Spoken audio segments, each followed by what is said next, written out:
Have you ever wondered why some homes sell better than others? Well, we just sold both of these homes back to back in Manor Park at Wyndham. They sold within 2 weeks of each other, both sold above the asking price with multiple offers in a very short period of time. In this video, what we're gonna do is to break down how we did what we did, the prep process that went into getting these homes on the market that produced the result that we got. Stay tuned, look forward to breaking it down for you. So the first step in the process is always the same. We always like to start here at the kitchen table, meeting with homeowners, discussing their wants, their needs, what they're looking to accomplish, what their timelines are, and what type of strategy that they would like to employ with their sales. Now, to answer a question that we got from a bunch of people that you might be wondering, no, these two homeowners are not related. There's no drama on the street. None of these houses are haunted. They just simply were two separate clients that decided to sell their homes at relatively the same time. And they both called myself as somebody that lives in the area, works the area a good bit. So it was just kind of coincidence. But yeah, we sat here and we basically decided what type of strategy that we were going to implement with these properties. So both these homeowners, both these properties, they decided they wanted to go after the highest price point available, which was awesome. So we coached them through kind of what that would need to look like, what monetary investment they would need to put in these properties to be able to achieve the highest price possible. But before we got started talking about paint and flooring and staging and all the fun stuff, what I always recommend to clients is to get a professional home inspection on your property before you put it on the market. If there's anything wrong with your house that you're not aware of, there's mold in the crawl space, there's issues on the roof, we want to take care of those things first and foremost and kind of get our arms around what, if anything, that's going to cost.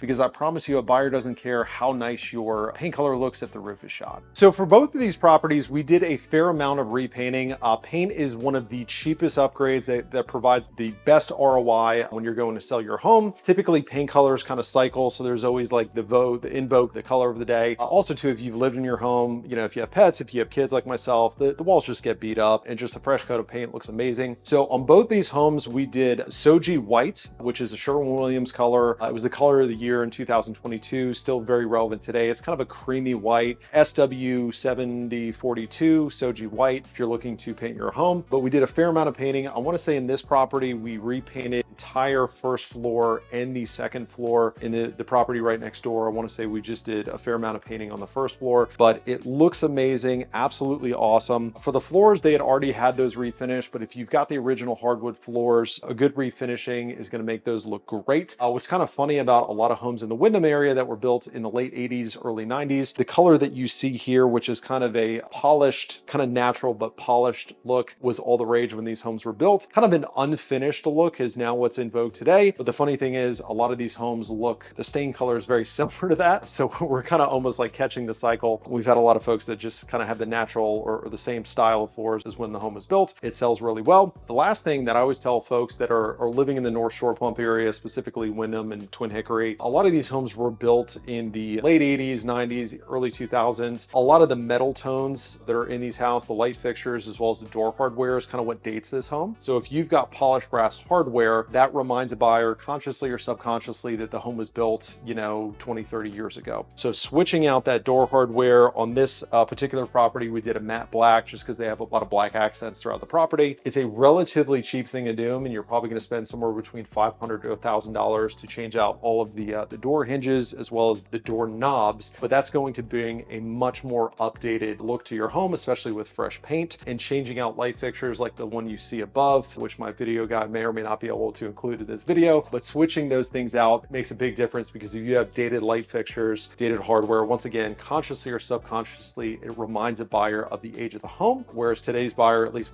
from what we've seen, they want to feel like they're buying a newer home or a cosmetically renovated home, even if it's a little bit older. So some simple things that you can do to make your property pop in a buyer's mind. So in the kitchen, and full disclosure, the homeowner had done a lot of the kitchen work before we even sat down and started talking, but some very simple things you could do. So these are the original cabinets of the home. We did not replace those, but one thing that you could do to give your kitchen a much fresher look, whether you're staying or selling, is they had those professionally painted white. You're probably going to need a couple coats. It's not cheap. It's going to cost you a few $1,000s. You paint these white, you change out, once again, they got the matte black hardware on the hinges and the doorknobs, makes the cabinets look that much newer, that much fresher. They also switched out the countertops. This is a beautiful quartz countertop, and they changed out the faucets to the matte black to match, so it just looks really good. And then last but not least, and my video guy is going to hate me for this, but we swapped out the light fixtures, which the homeowner was not excited to do, but they were very happy with the end result just because it looked phenomenal and kind of tied into just that modern look and gave this house a very fresh and modern feel given the age of the home. So this particular house house, the bathrooms were not renovated, and we made the strategic decision not to renovate the bathrooms or not to do anything to the bathrooms to get them ready to put on the market because the ROI simply would not have been there. There are certain things that we choose not to do just because it's not going to bring you any more money. It's not going to make you money. It's just going to be money sunk without a return attached to it. So as you can see, original tub, original shower, probably can't see it in the video, but the original vanity. There wasn't going to be any one or two things that we could have done in this bathroom to really made it look modern and fresh.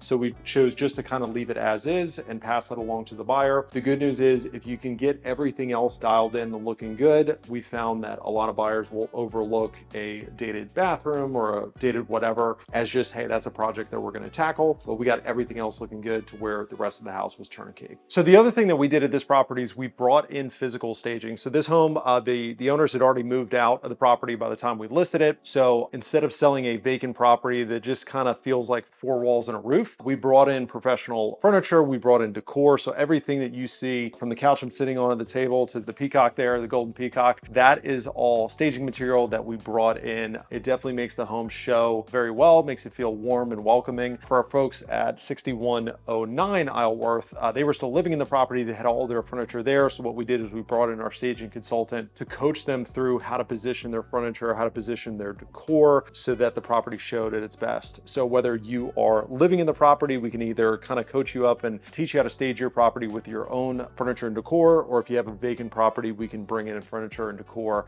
There's a cost associated with it, of course, but this home came out great, shows very well, and once again, sold very quickly. So some other things that we typically do is making sure that we're taking care of the exterior. So power washing the property, laying out fresh mulch is usually things that we're doing on every property. If the driveway looks a little worn, it's an asphalt driveway, we'll have that resealed. That's going to cost you a couple $100. We've replaced mailboxes, kind of spruced up landscaping. So just making sure when the buyer pulls up to your front door, they're going to be impressed and there's going to be some curb appeal that's going to invite them in to check out the property and kind of give them a preview of what they can expect with the rest of the property. So you might be saying to yourself, hey, Chris, that all sounds good, but how did they actually do? So let me give you some numbers. Between the two properties, we had 12,838 online portal impressions. That's between the multiple listing service, realtor.com, Zillow.com, Redfin, kind of all those third-party websites. We had 4,748 meta impressions, so Facebook, Instagram ads and posts. We had 2,469 video views of the individual video tours on YouTube. We had 40 folks that came out between the two open houses. We had 21 private showings between the two homes rather, and we had 6 offers between these two homes. This property I'm sitting in right now, 6113 Isleworth, sold for $10,000 over the asking price, sold the first weekend. 6109 Isleworth sold for $12,000 over the asking price, also in the first weekend. So there you have it. If we can help you with your home sale, if you'd like to know how we would assist you with that, call, text, email, shoot me a DM, send a carrier pigeon, send a smoke signal. We would love to be of service. Thanks for tuning in. We'll see you on the next video.